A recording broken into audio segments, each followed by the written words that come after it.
So this fucking guy, Mikey, he comes to my town.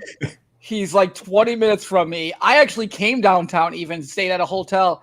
I never once saw him when he was in my town for like the whole fucking 3 days. How far away was he from you at one point? At one point, he was like 1 minute from me.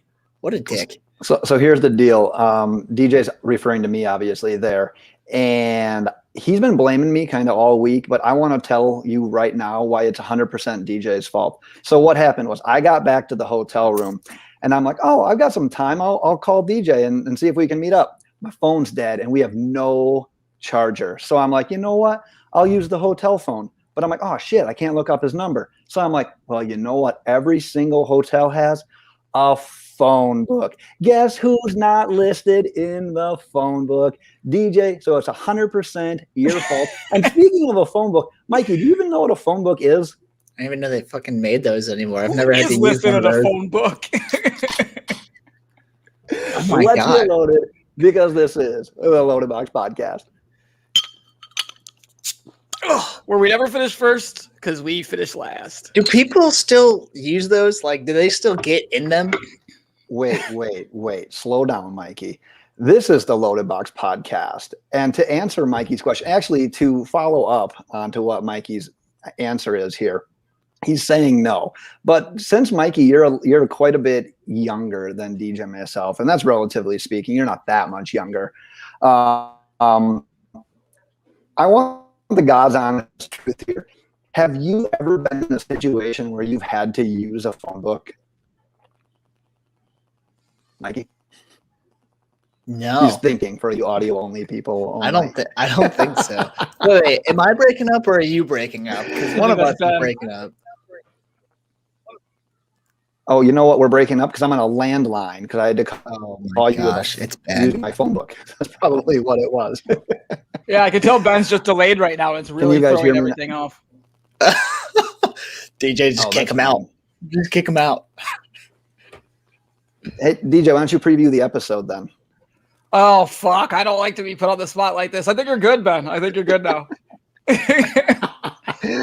Oh, way to go. I had really high hopes for that intro, and I got derailed like 6 different times, and I'm probably the one most to blame because I live in a place where a landline legit would be relevant in my world, and I would maybe need a phone book, but that's another story for another time because what we are going to do is we're going to do a fantasy football preview for the Atlanta Falcons, Carolina Panthers, talking about all the fantasy relevant players. And if you haven't checked them out before, what have we done? 3 or 4 of these episodes already? I don't remember who we've all done in the past, but there's some good ones out there. Go to loadedboxpodcast.com. You can find them all there. So like I said, we're talking fantasy relevant players, Panthers, Falcons. Before we get in that though, Mikey, what the hell's on your bed? So normally I would say, I don't know. But today I most definitely know. That is an autographed Christian McCaffrey signed helmet, and it follows me everywhere. Are you auctioning it off? And you know what? No, I'm not auctioning it off, but we're talking about the Panthers tonight. So granted, I'm showing it. I love it. That's a great we should almost just start with the running back position, but I'm going to make you wait a little bit longer. I'm going to give you this is going to sound gross. I'm going to give you blue balls. I'm going to make you hold out a little bit here before you talk about your man crush. Speaking of blue balls, Mikey, you look like a guy who drives a Chevy truck and has those testicles hanging from the back hitch of it. Dude, I think you should quit while you're ahead. The one I like that one. You're not going to be able to top it from last week. You know, he spent all day trying to what can I do that can top it? I like that one. That was good. Wasn't bad, but not a 100% like the last one. I hate Ben and his fucking internet. Let's scoot into I'm sorry, man. It is what it is. It does say that it's really bad, so maybe you guys can bail me out if it gets real bad. We're going to start with the Falcons, though, as we do. Let's start with the quarterback position. We got Matt Ryan going as the 15th quarterback off the board, the last pick in the 10th round. I've got him at quarterback 9, DJ's at 10, and Mikey is at 14. Mikey, you are actually damn near spot on with the ADP. So since you're an outlier in our situation, I'm actually going to let DJ go first and say, why are you higher on Matt Ryan than what his current ADP is at? I mean, just because Matt Ryan puts up numbers. I hate the guy in general, but he puts up numbers consistently in and out. And I feel like this is a Kirk Cousins situation where I think he's getting pushed down because he doesn't have that run upside, right? Where Kirk Cousins, Matt Ryan, they don't have that run upside, so it's not as sexy. So people are pushing people like, I don't know, I don't even know off the top of my head, like a Trey Lance or something like that ahead of him. Not him specifically, but dudes, Jalen Hurts, like Jalen Hurts may be getting pushed ahead of him. Dudes like that, where I just don't think they have much upside at all. Where Matt Ryan, Kirk Cousins, those guys are going to continue to put up tons of passing yards. They're going to put up touchdowns. They throw the ball, and that's what they do. So I feel like I'm getting a steal here. If he's going as QB 15, I'm sitting here waiting until the 10th round. That's another guy I'll happily take 10th, 11th round as my QB1 100% of the time. And I hate him. Well, and he showed it last year. Everyone was like, well, he has all these weapons. He's always had a pretty good tight end. He's got Julio. He's got Calvin Ridley. And last year they didn't have a bunch of Julio Jones, and he still proved it. So it's like we can't really even knock him for that. And the franchise showed commitment to him because there were quarterbacks left on the board when they made the pick of Kyle Pitts this year. So there's definitely like a trust there. And it's like, God, they want to go all in with this guy yet. Yes. Go ahead, Mikey. No, I got a question for Mikey. Okay. Mikey, let me look this up real quick. So if we're looking at Matt Ryan's finishes the last 3 years in fantasy. Oh, I can tell you right now. He was quarterback 2, quarterback 10, quarterback 12. Yeah, quarterback 10, quarterback 12, and then just 3 years ago he finished as the quarterback 2. And then even the year before that he was still a top 15 quarterback. Right. So there's no reason to believe why, like QB 15, you're drafting him at his floor, right? Like there's almost no scenario where he performs worse than the overall QB 15 on the season. I mean, there's obviously a lot of worry because there's no Julio Jones anymore, right? We've never really seen Matt Ryan with a full season without Julio, but Calvin Ridley's broken out. Kyle Pitts is there, and he's looking like a monster in training camp. Russell Gage is actually a half-decent wide receiver too that no one really talks about. So, I mean, the tools are still there. He said it was okay. And you know what? It is okay to draft Matt Ryan as your quarterback 1. It's a great segue. Well, that's what I was going to ask you, Mikey. So, like, this is my favorite question to ask with these quarterbacks that are right around like that 12 to, well, I should say like 14 to like 17 range. Are you cool? You're the lowest of him on the three of us. Are you cool with waiting till be like the last quarter, the person that takes a quarterback and letting him be your quarterback 1? Does that fall into a strategy you might play out this year? Yeah, I think so. I mean, there's nothing wrong with having Matt Ryan, and there's everything wrong with drafting a quarterback before the 8th round at the earliest in fantasy leagues. So I can definitely, it's definitely in the realm of possibilities that Matt Ryan ends up as the QB1 on a lot of my teams. I mean, like, I'm looking at my rankings, and I haven't updated the rankings since Carson Wentz went down because I have him at QB 15. But like Matt Ryan, I have Joe Burrow ranked over him, but with how training camp's going, I'd probably take Matt Ryan over Joe Burrow. I have Jalen Hurts at number 12, but Matt Ryan is most definitely the safer option between the two. So, I mean, there is a world where I can bump Matt Ryan all the way up to my QB 11 or QB 12, and we just started it.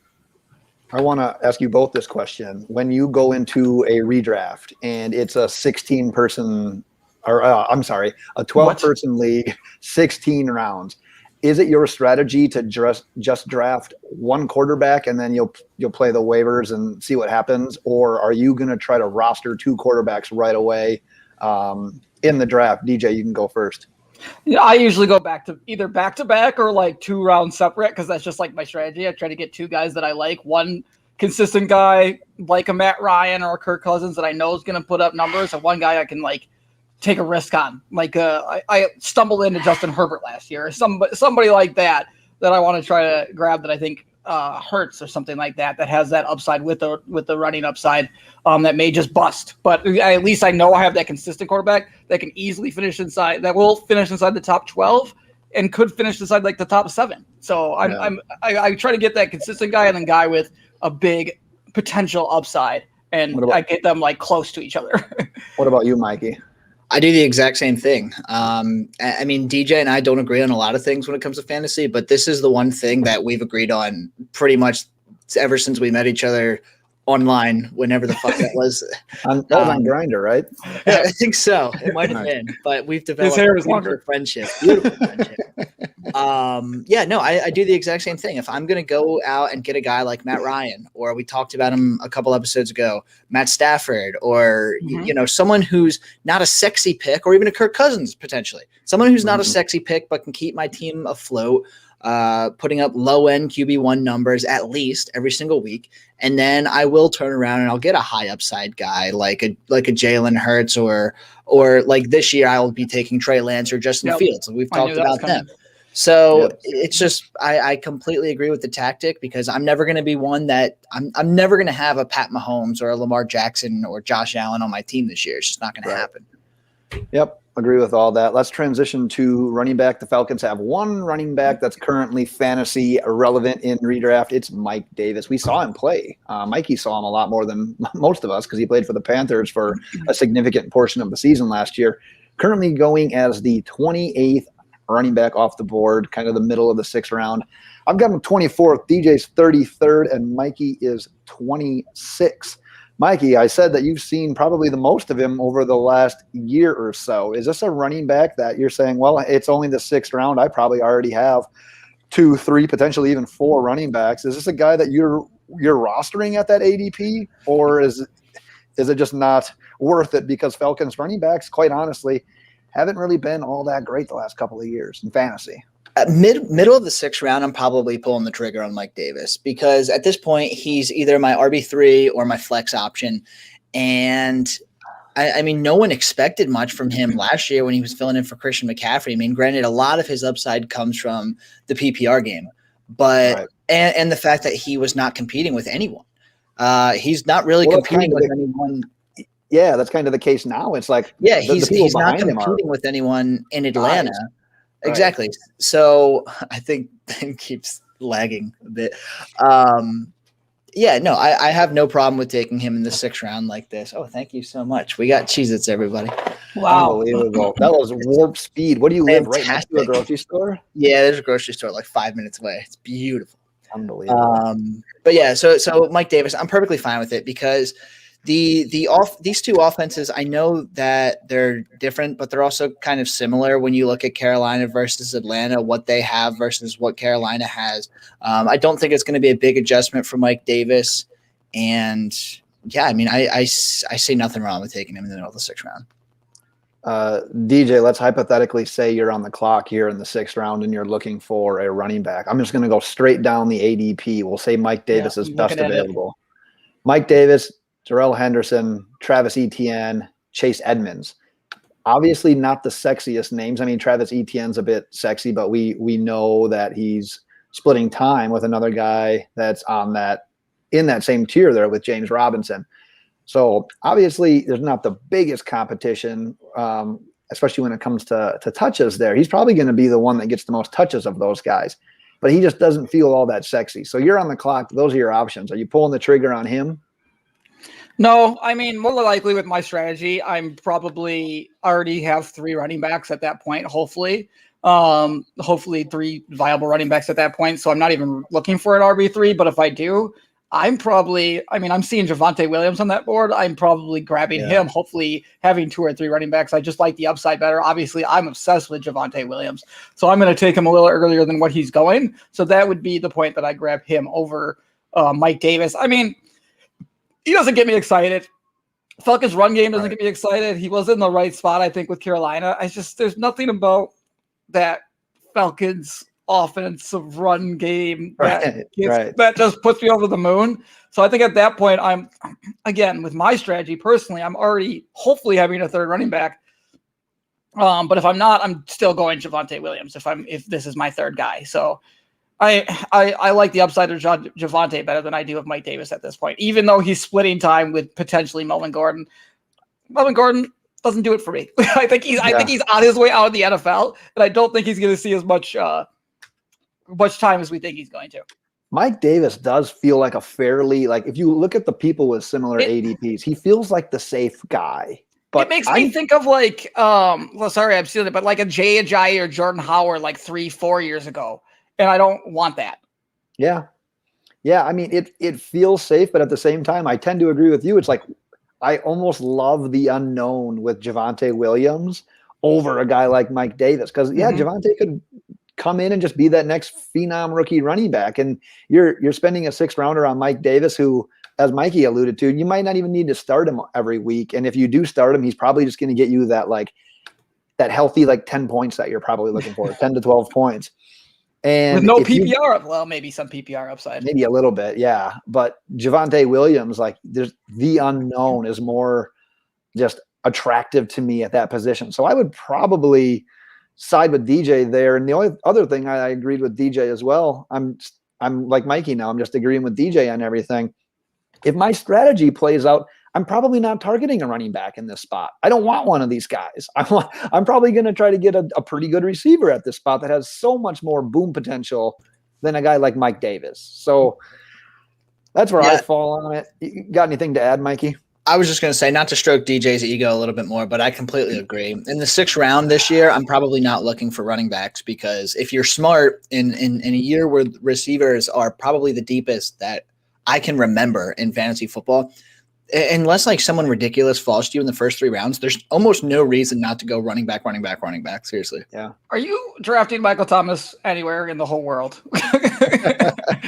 I mean, this is some actual recent news, but are either of you drafting Michael Thomas ever this at all in any leagues? Are you going to take a flyer at him in the end, or if he falls in the double-digit round, sure, but no shot anywhere before that.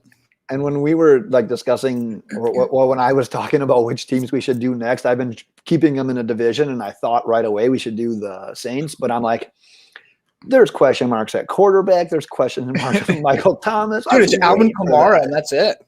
Right. Adam Troutman? I mean, how desperate do we want to get here? That's a great question, though, because right now, I don't want to get too much into the Saints, but Jesus, even Alvin Kamara has to slide a little bit in my rankings just because – you wouldn't think, well, they could go the other way too. They could force feed the hell out of them. But man, there's just no other supporting cast right now.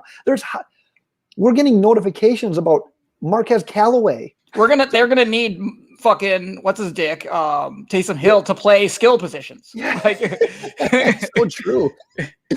Let's talk about some receivers, because we're used to the Falcons always having Julio Jones in this top 5 discussion, but he's been replaced with Calvin Ridley, and the only other guy right now that's fantasy relevant according to ADP is the aforementioned Russell Gage.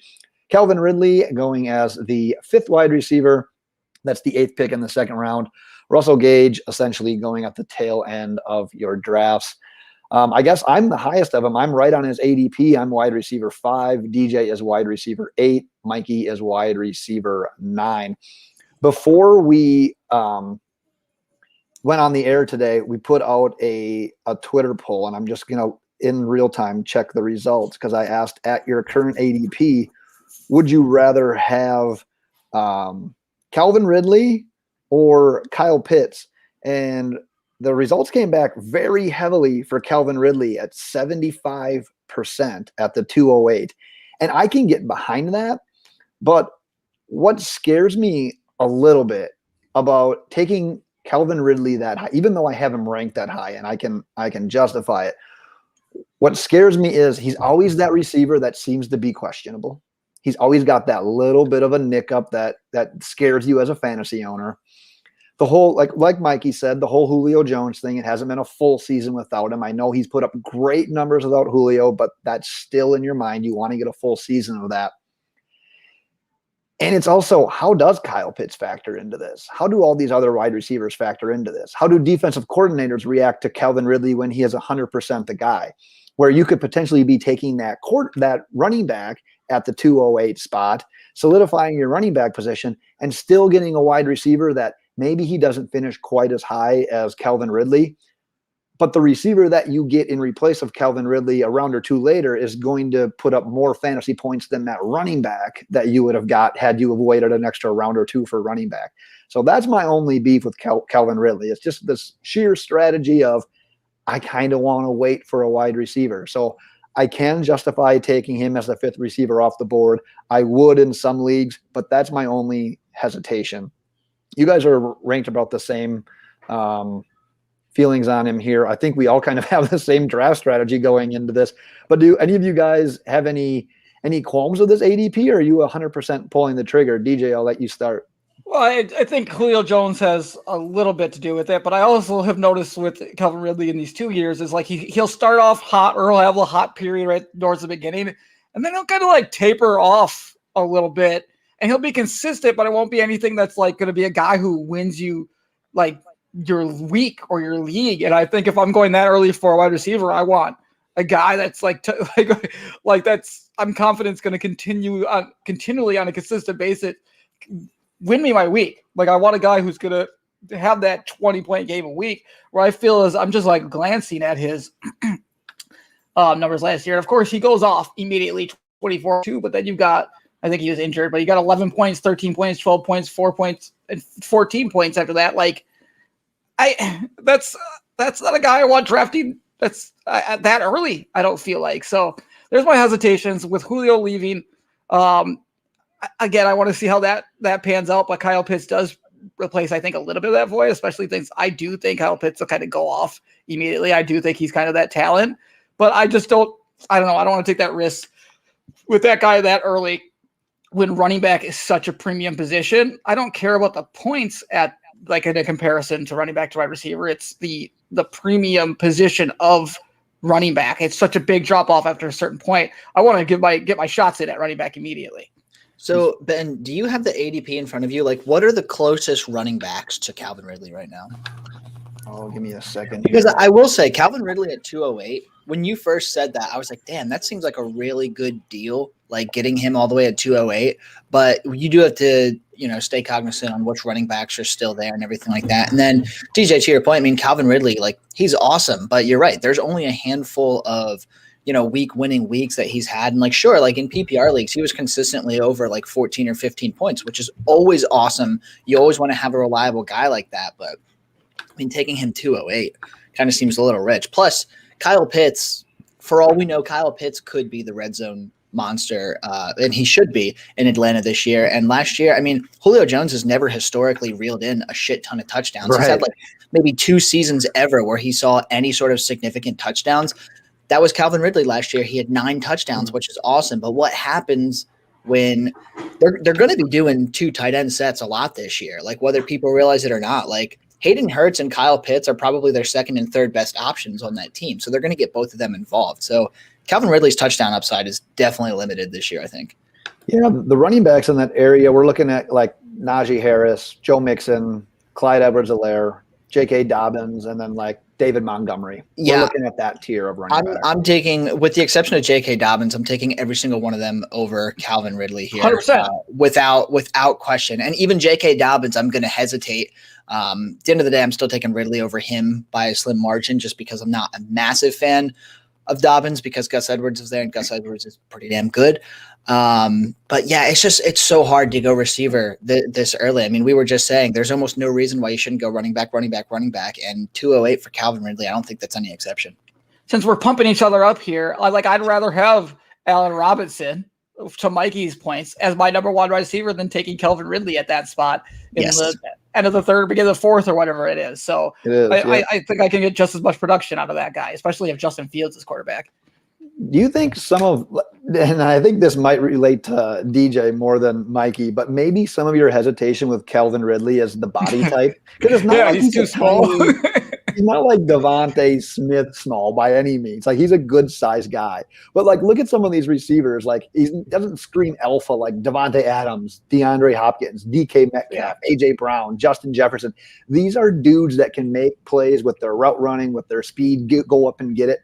And the funny thing is, Ridley can do that stuff. He just doesn't like visually look like the wide receiver that these guys look like. So he's not like the guy that you were like, do I want to just run and jump and make him like one of the first receivers off the board? Because he doesn't visually look like these monsters. But they just have overall, I think, more talent. Like, they're more physically dominating, and they do get open, so they have the ability to get open. Obviously, Devontae's the best route runner in the league, but they have the ability to like get open and just physically dominate people at the point of attack. And I think I'd rather have that as my top guy if I'm going to do it rather than fucking having Calvin Ridley there. Yeah, I mean, I have Ridley as wide receiver 9. I'm looking at the list now. I've got him behind like the obvious guys like Adams, Tyreek Hill, Diggs, AJ Brown. I have as number 2, but I know AJ Brown is probably similar to where I have Calvin Ridley on most people's rankings. But like, I'm not putting Ridley ahead of Robinson. I'm not putting him ahead of Keenan Allen after Keenan Allen fucking broke out big time with Justin Herbert. I'm not putting him ahead of Justin Jefferson. I currently have him ahead of DK Metcalf, but I think that might be a mistake. Like, I'm looking at this and like, realistically, Calvin Ridley at wide receiver 9 in my rankings might even be a little generous. Man, this pains me because here we all is bad talking him, and I'm kind of like part of it. And DJ, you can attest, I am a Calvin Ridley truther, like from the get-go. Like I was sad when I didn't want to say he underperformed, but I just wanted the breakout to happen earlier than it did. But yeah, you did. Yeah, you tried to force it. I did, and that's illegal in like most states. Some states, I get parental consent. Mm-hmm. It's funny. I call a lot of these players early and then they kind of slow down and then they burst out after I've kind of shipped on them. And that's how I was with Ridley last year. That's how I've been with Derrick Henry. So I'm just holding on hope that Jerry Jeudy's just going to crush some ass this year. But that's another tale. Yeah, I was going to say, I could go in on that because I can't wait to talk about Courtland Sutton and Jerry Jeudy. Do you guys have anything significant to say about Russell Gage other than the fact that he maybe is worth a late round dart throw? No, but I do want to just reiterate that he is 1,000% worth every bit of a late round dart throw. I mean, he's the 14th touchdowns. Yeah, he's the wide receiver 2. He's had a handful of games where he's actually put together some fantasy relevant weeks, and that was behind Julio and Calvin Ridley. Mm-hmm. Right? So, I mean, Russell Gage, I don't think he's a pretty big guy either. He's not going to get you many touchdowns on this season, but as the Falcons wide receiver 2, Matt Ryan puts up a shit ton of passing yards every single year.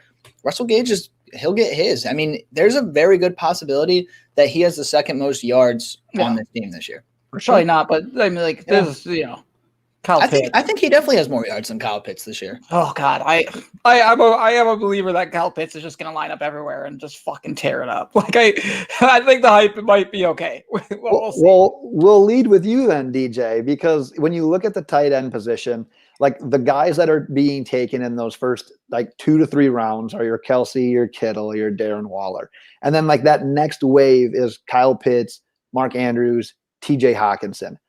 I know that you're not an early round tight end guy, but you're sitting there at the end of the 4th, early 5th, and you're sitting here saying that Kyle Pitts might line up everywhere. He's going to blow it up. What would prevent you from just going against your own strategy for one damn time and buying into the hype and taking him? Fucking hate tight ends. No, I do. I think I honestly do think he's going to be a touchdown monster. I know, Ben, you obviously watched a ton of him in college. And all I remember him is either he was catching touchdowns constantly or just catching the ball over people's faces. Like if it was contested, a bad throw by Trask or whatever, he was somehow just making a play. Not just, he was open a lot too, but like he can catch the ball in any situation. It's like he has that Devontae Parker strength, but he's just uncoverable. Like he's too big to be covered. We've talked about this as cliche by cornerbacks, but too fast to be covered by safeties and linebackers or whoever. Right. No, I think he is an NFL matchup nightmare the day one he steps on the field. I really do. And I think he's going to be a red zone just fucking monster day one. Unless Matt Ryan thinks he's Julio Jones and just doesn't want to throw it to him around then. But yeah, Mikey I'm still not going to draft him there. Okay. I love that you love him, but you refuse to do it. Yeah. Mikey, is the reason why you would maybe not take him this early because of the fact that you are of the mindset that tight end is one of the most difficult positions to come into in the NFL? Or are you thinking kind of along the lines of DJ, they're going to find ways to make him not be a liability in blocking. They're going to line him in the slot. They can line him up outside. You can line him up in line. It doesn't matter. The dude's going to be able to produce. Which mindset do you have going into that? I don't think there's a single way that you can justify taking Kyle Pitts as the tight end 4. That's honestly, me having him at tight end 6 feels dirty. It's asinine. Evan Ingram, who set rookie records as a tight end a few years ago, even he finished as tight end 5. And The next best receiver on his team was Sterling Shepard that year from a fantasy perspective, who finished like wide receiver 40 or 35, something ridiculous like that. Kyle Pitts is doing battle with Calvin Ridley. There's going to be 2 tight end sets with Hayden Hurst. If everyone's as high as Mike Davis, and that is telling to what his usage is going to be, then clearly Mike Davis is going to cut into it. Evan Ingram, when he set those records as a rookie, he was a product of situation. Like, obviously the talent's there, but there was so much just funneled to him as a rookie because the offense had literally nothing else going on. We're expecting Kyle Pitts not only to have that, but beat that this year. It just doesn't make any sense. Like, he's a phenomenal athlete. He's going to be a tremendous tight end. I think that people will definitely be justified in drafting him as a top 5, top 6 tight end this time next year. But, I mean, taking him over Mark Andrews, taking him over TJ Hawkinson, even Noah Fant, like, it is honestly asinine. Like, this just history does not suggest that a tight end is going to be able to finish as a tight end 4 as a rookie. It's just not, I don't think it's going to happen. Yeah, I don't think history's had this hype for a tight end for a long time. I think Jeremy Shockey maybe at one point, but like Kyle Pitts is, keep in mind he's getting drafted to a team that's clearly trying to continue to make a run towards the playoffs and Super Bowl because they still have Matt Ryan at their quarterback. They drafted him what were they at, 5? 4? Like a tight end at 4? You're not telling me they're not going to focus on this rookie? Like, he's not going to be an integral part of that offense, taking him this high and clearly trying to make a run to a Super Bowl because Matt Ryan's the quarterback. They're not rebuilding. They are trying to win now. Kyle Pitts is a clear part of that offense and a part of the game plan on a weekly basis, and he's a matchup nightmare. Look, he's going to be majorly targeted in that offense. There's no disputing that. And yeah, he was a top 4 draft pick, but like, dude, it's just, it's so stupid. Like, think about what you just said. What? We've never seen a tight end like this in history. We've never seen this in history. Oh, he will be the first one to do it. Like, it is so ridiculous when people draft these players at a ridiculously high ceiling like that. Like, you're telling me that the only tight ends in football that are going to be better than him this year are Travis Kelce, who's been tremendous for 6 or 7 years now, George Kittle, who's been tremendous for about 3 years now, Darren Waller, who's been tremendous for at least 2 years now. Like, and these guys didn't even, like Travis Kelce and George Kittle, like Darren Waller, they didn't break out until they were like 25, 26, 27 years old. Like, Darren Waller had some drug issues. All right, let's relax. Right, but like this is just what I'm thinking. Like, everyone is expecting way too much out of Kyle Pitts. Like, if we're talking dynasty, I will not knock anyone for taking Kyle Pitts even number 1 overall because I do think he's that tremendous of a fucking athlete. But in a redraft league, no tight end has ever done this before. And even if you set the bar at Evan Ingram, you're probably asking for too much. It may not be you, Mikey. But as a rookie, Evan Ingram, not career. Oh, okay. Yeah. Let me just like expecting Evan Ingram numbers as a rookie. Gotcha. Yeah. Mikey, I have one more question for you on the tight end position here, because it may not be you making this pick in a draft, but you have to admit, in 99% of redraft fantasy leagues, Kyle Pitts is going to be going in the 4th or 5th round just because people are going to fall in love with that. Like, am I wrong about that? Like, he's going to go that high because so many people are high on him. I don't think you're wrong about that at all. I just think that whoever wants Kyle Pitts in your league, you're going to have to grab him before 412 because the hype is so fucking real on the guy. But like, exactly. Like, I know we're trying to move on from Kyle Pitts, but like, do you have the ADP in front of you? Like the 2 or 3 players that are going right around him?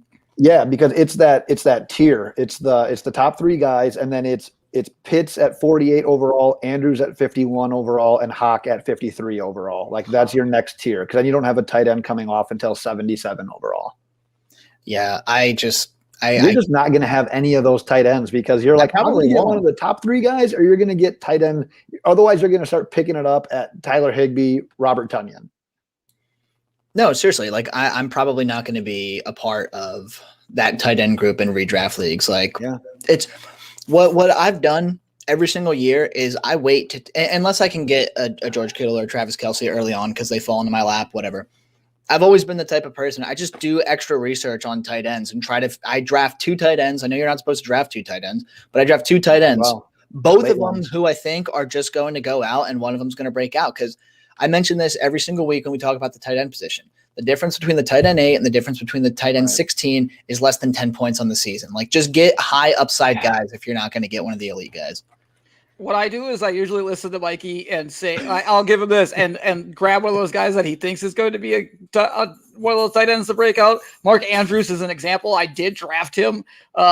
Was it 2 years ago? Probably 3 years ago now. Yeah, 3 years ago, 2 years ago, and I had a fucking gold mine with Mark Andrews. And I drafted him like around 12 or some shit. It was ridiculous. So Mark Andrews was my guy everywhere. I'm pumping up Kyle Pitts, but I'll do the same fucking thing this year. I'm probably drafting Evan Ingram in every league though. I love it. You guys are getting real chummy tonight. Before we fall into Mikey's wheelhouse right here with the Carolina Panthers, I do want to tell DJ one more story about my venture to his city of Madison over the weekend, because I promised you that I was gonna come over and I was gonna bring the man grate and we were gonna have some dope ass food, and I brought it. And then you weren't in the phone book, so we didn't get to meet up at all. But my hotel had a grill, and I was like, I don't want to drag it down there. But at the same time, I'm like, you know what? I don't want to sacrifice and like compromise for less than the best food possible. So we went to one of those grocery stores that was real close, kind of like how Mikey lives 6 minutes away from a Costco. And I went to my go-to again. I got some steak and I got some chicken and I got that man grate right out there on the hotel grill. I brought the man grate to the hotel grill, made some freaking kick-ass chicken, made some steak. And I actually had a couple people come up to me and be like, is that part of the grill here? And I said, no, you have to bring this. You have to order it yourself. But you know what I told them, Mikey? What did you tell them? This is what I told them. I said, you can go to mangrate.com and you can use promo code LOADED. And you can get 25% off your grates and brushes. So I think we probably sold a few mangrates over the weekend. So that's how I'm justifying not being able to hang out with DJ over the weekend. So you guys should all do the same. 25% off your grates and brushes. Mangrate.com using promo code LOADED. And with that, Mikey, it's gonna be your show, because me and DJ have opinions on these fantasy relevant Carolina Panthers, but you're our in-house guy. You're the never his show every single week. It is this week. It's my show every week. I will dominate him in this part as well. I am Beyonce. Shut the fuck up. It's hard to talk about a running back like Christian McCaffrey. Running back. I did say that really funny. Bush Light. It's hard to talk about him because you're like, well, obviously, if you have the first pick, you're taking him regardless. So, Mikey, let's just do a hypothetical here.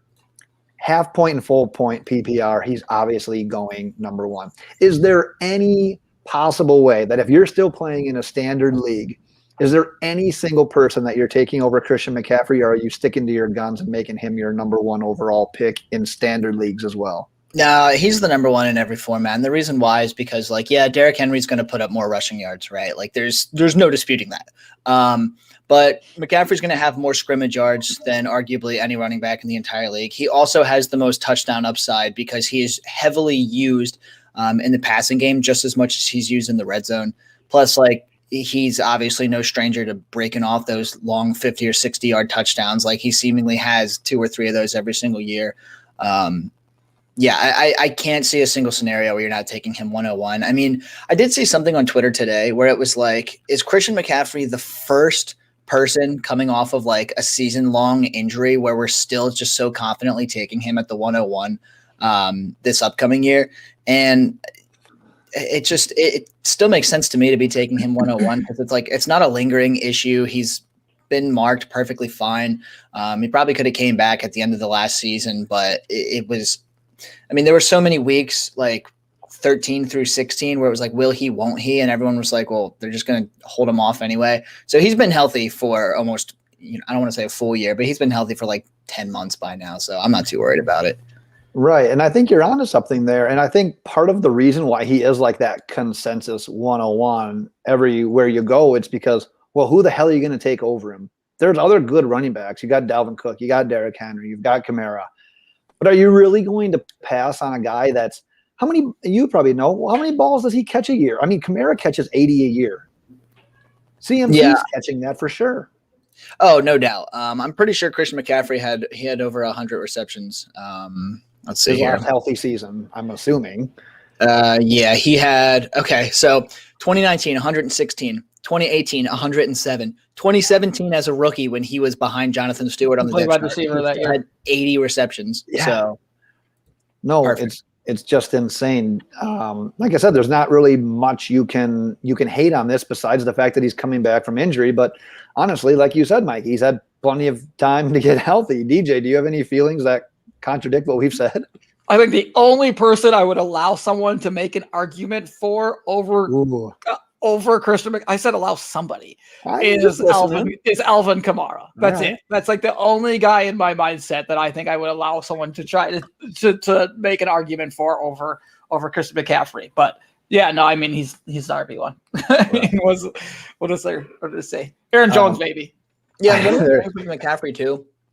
He only played in 3 games last year, and he still finished as like the RB50 overall in the season. Like he played in 3 games. He averaged 30 points from PPR every single one of those games. Nasty. And you can tell that Joe Brady and Matt Rule, they were missing him in the offense last year because they funneled.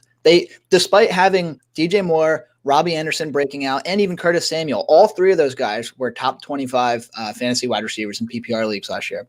Mike Davis still absolutely ate up targets out of the backfield.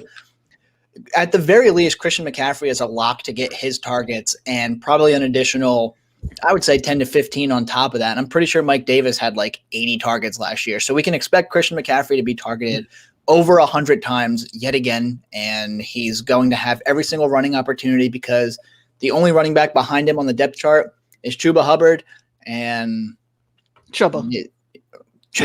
I know, but Chuba though, for the purpose of more fun. Yeah, so it's the perfect storm. He's too damn good. You got to take him 101. Before we talk a little bit about Chuba, aka Chuba, I do want to give Mikey a spoiler. The header picture that we'll use for the YouTube and the website for this particular episode might cause you to take the day off of work tomorrow, maybe even the rest of the week. Just a spoiler, I'm just saying you're going to be stiff. Let's just put it that way.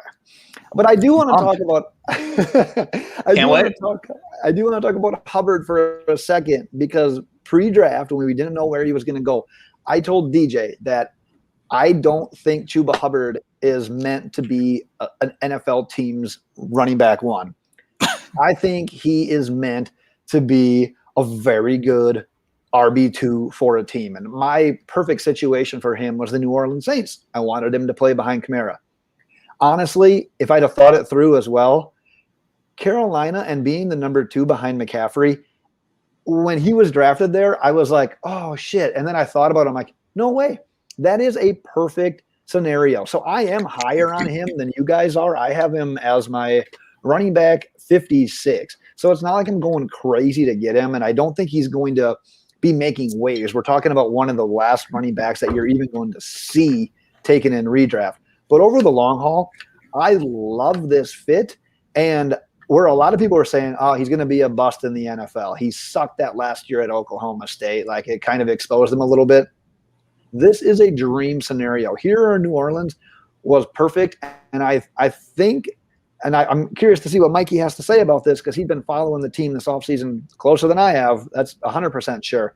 But I like the situation, and I'm not completely opposed to taking him towards the end of even of a redraft.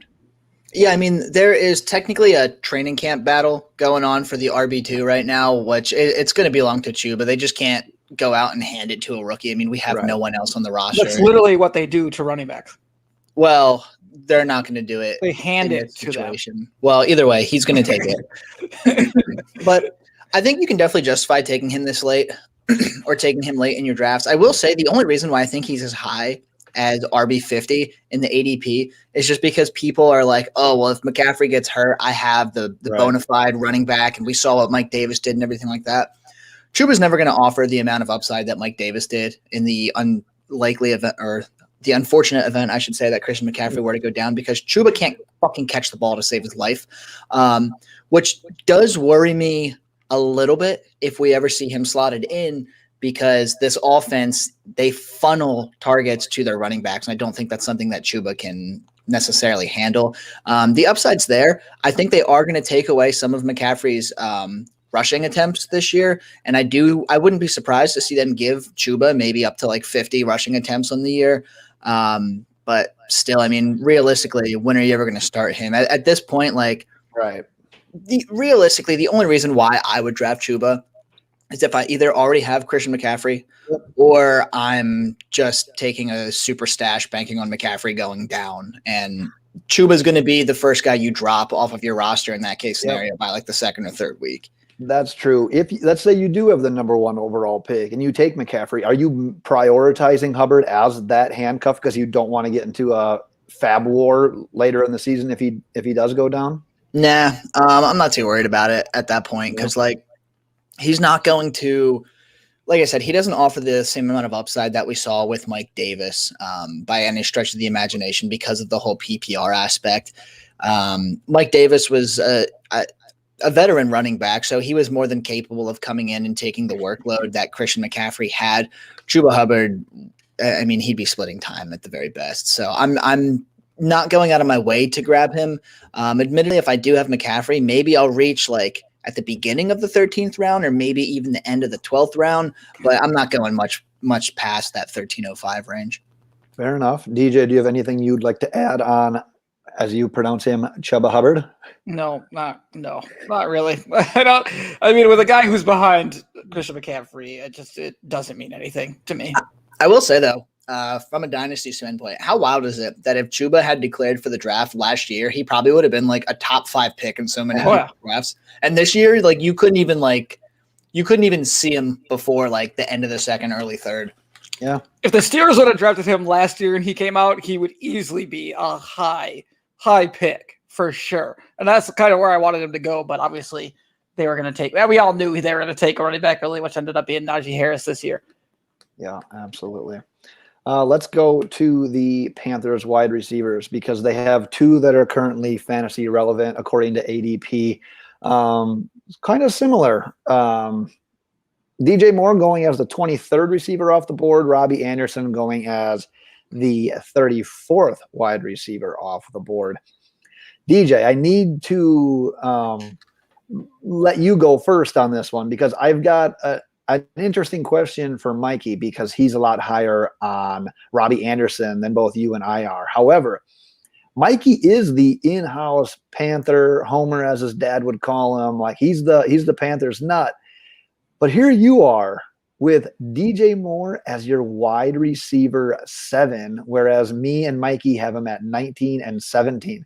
So DJ, what are you seeing? What are you expecting? Is this one of those situations where you have him ranked that high, and then when he's on the board, you're just going to pull the trigger on him because he's still on the board earlier than anyone else is taking him?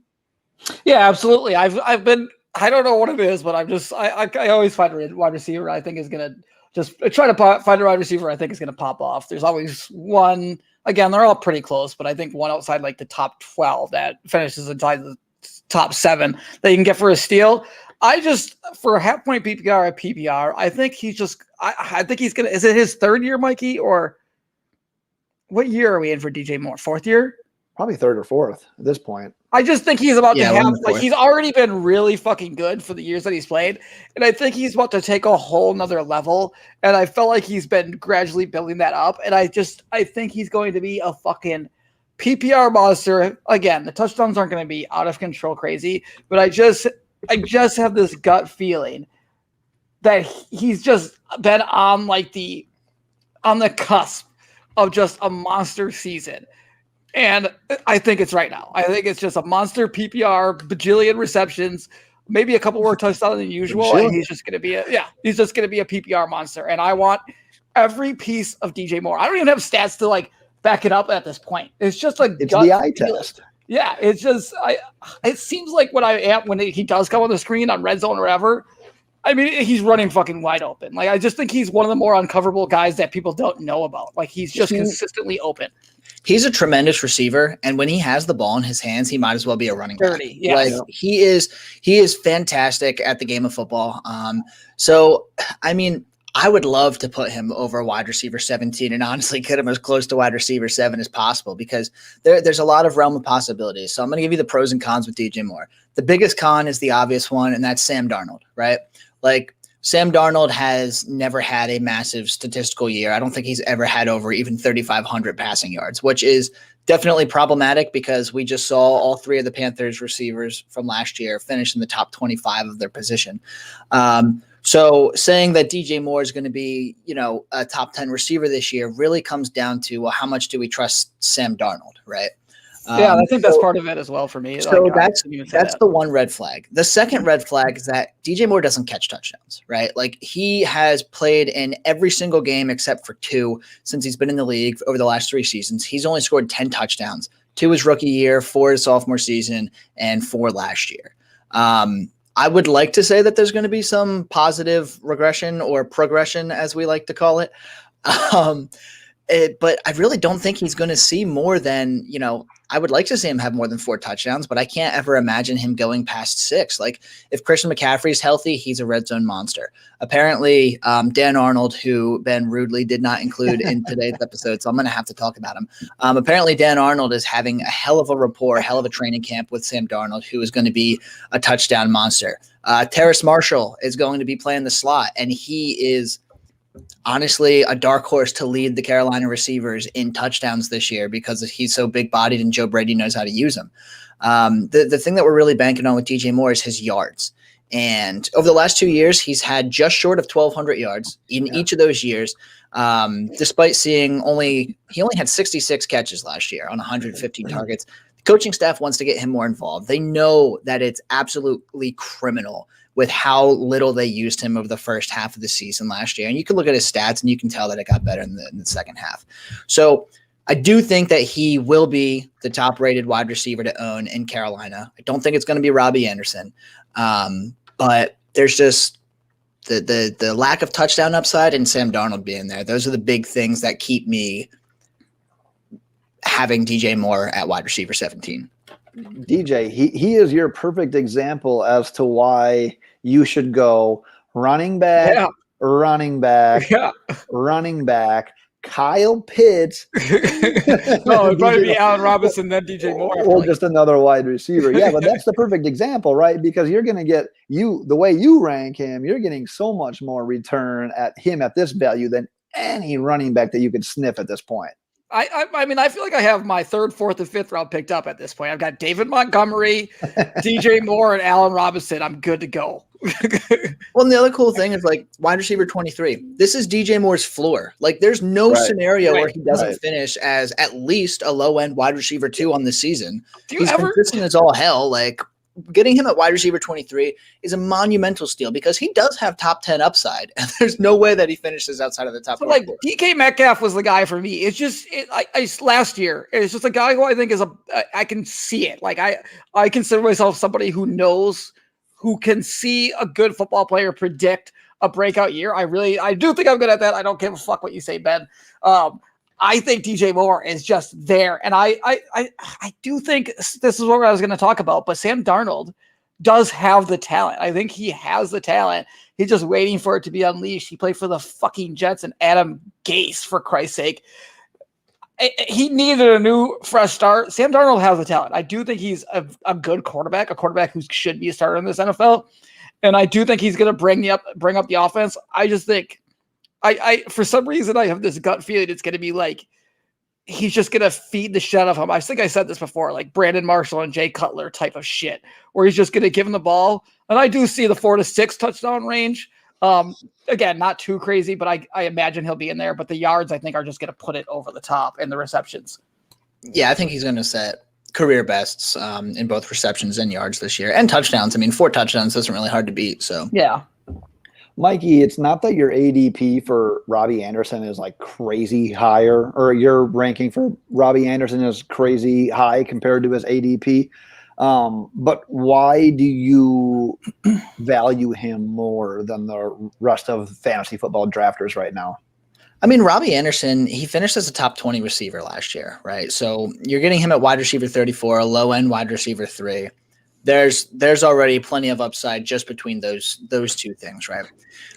Matt Rule personally went out and made sure that Robbie Anderson became a Carolina Panther because Matt Rule used to coach him back in college.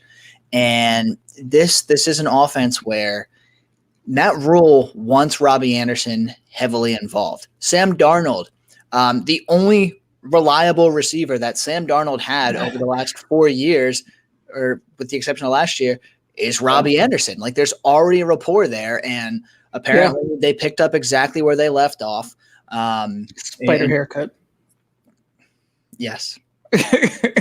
Anyway, no, I'm not going to say that. I think cancel culture. Yeah, don't get canceled, Ben. Having him as wide receiver 26 is me being confident in Sam Darnold, really, because I like DJ was saying, like their talent is there. Like, he was a top 5 draft pick all those years ago for a reason. The Jets are just a cancer of an NFL team. Like, everything they touch is just fucking dies. Like, there's been so many talented players that have been there, and then they've either run him out or didn't use them properly, and that's exactly what Sam Darnold is. Like, and look at it this way: Teddy Bridgewater was absolutely abysmal last year, but still supported Mike Davis, who was an RB1. And supported 3 top 25 fantasy receivers. Yeah. There's almost no way that Sam Darnold is worse than Teddy Bridgewater this year, at the very least. Plus, he gets an extra game to improve on those stats. Like, at the very least, Robbie Anderson deserves to be in the top 25 wide receiver conversation. And I think some of the best things that Darnold does is throw a very accurate deep ball. There were games where him and Denzel Mims, they would connect, and I felt like that was why I was so high on Denzel Mims originally coming into this year, because there was just flashes of greatness throughout the season last year with him and Darnold, and Robbie Anderson kind of fits that deep ball type of guy that he's going to take shots with, because I don't think it's going to be DJ Moore that he's going to take those shots with. He has that rapport. He's very accurate in that area. He's a talented wide receiver. So, I mean, I don't have him that low either. I think I have him above his ADP as well. So Robbie Anderson? Yeah, or wait, did I have him at 30, or is that somebody else? Oh, I'm sorry. Yeah, you got him at 32. Yeah, you got him at 32. I have him at 32, yeah. You're right on there. I was going to make fun of myself here because I got him at 42. And honestly, after listening to Mikey and looking more at like where the actual ADPs fall in line, I think when we do our next update, he's going to be a guy that gets a bump from me, because he's one of those guys that every year you have a little bit of a want for him. You're like, oh, it's going to be his year. He's flashed before. And then he just kind of, not that he even lets you down, it's just that he doesn't finish as one of those boom wide receivers. But if you look at the players with, I'll just go right down the line after Robbie Anderson based on ADP. Deebo Samuel, sexier name. Jerry Jeudy, sexier name. Tyler Boyd, a little bit of a backseat. Will Fuller, Brandon Cooks, Antonio Brown. I like all those wide receivers in fantasy this year. And I probably have all those guys ranked higher than Robbie Anderson, but I think I'm wrong on that. Like, after hearing what you're saying, and I tend to agree with that, because if he's finishing that high last year, like you said, with Teddy Bridgewater, and not that I'm the world's biggest Sam Darnold fan, but I do think he's an upgrade to Teddy Bridgewater, and I do think that offense is going to fit him pretty well. There's no reason he shouldn't finish as like that wide receiver 25 range. So yeah, if there's going to be a wide receiver from the Panthers that gets a bump in my rankings, I'm probably going to leave DJ Moore about where I have him, which is right around that 20 mark, and I'll probably bump Robbie Anderson into that 35-ish range. Yeah, and with Anderson, I mean, you're doing the exact same thing with him as you are with DJ Moore. You're drafting him at his floor. Like, is there any scenario where Robbie Anderson doesn't at least return wide receiver 3 numbers for you? Like, probably not. His legs cut off. Yeah, exactly. So, I mean, bearing anything crazy like that, Robbie Anderson, getting him at the wide receiver 34 overall, the beginning of the 8th round. I mean, you could very easily use him as your 3rd wide receiver pretty much any given week, and you can get him as your 2nd or 3rd like bench player. Can we please let DJ express his confusion? Did you mean to say barring anything crazy? Barring? No. It's barring. Barring? God damn it. You two, I might be with 2 of the worst pronunciators of all time. No, we didn't give Mikey near enough crap. I think he mispronounced. Was it Noah Fant? I think he called him Font. I think it's supposed to be Fant. I think it's Font. No, I think it's Font, isn't it? I think it's Fant. It's Font. I don't know. Maybe I'm wrong on this one. You are wrong. 1,000%. No way. It's Fant. It's Font. I think it's Font. Podcast bet. Whoever gets it right, the other person has to slam a beer next week. All right. Okay. Okay. Well, I came up within 1 second. Cut me some slack. You should have came up with it in 2 seconds, and you could have lasted as long as you do with your wife. So be a second longer, actually. I know we're kind of wrapping up on the receivers here, but I have to bring up Terrace Marshall. Like very briefly. I mean, I could talk about him a shit ton in terms of a dynasty league, but I know this is a redraft episode, so I'll keep it short and sweet. I mentioned earlier that I wouldn't be surprised if he leads Carolina receivers in touchdowns. And I don't know why you're shaking your head, because he's going to get playing time starting week 1.